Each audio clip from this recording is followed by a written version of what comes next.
Hey guys, Reece Salmons here, Head of Property Management with Sydney Listings. Today we're in front of 42 Lords Avenue. What a fantastic development this is.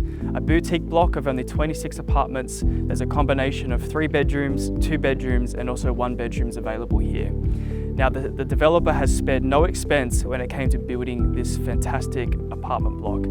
Standard inclusions come with beautiful stone bench tops in the kitchen, dryers in the laundry, underground car parking, with a storage cage as well. We have ducted air conditioning in the units. We also have built-ins in every bedroom, so there's sure to be something in here that meets what you're looking for.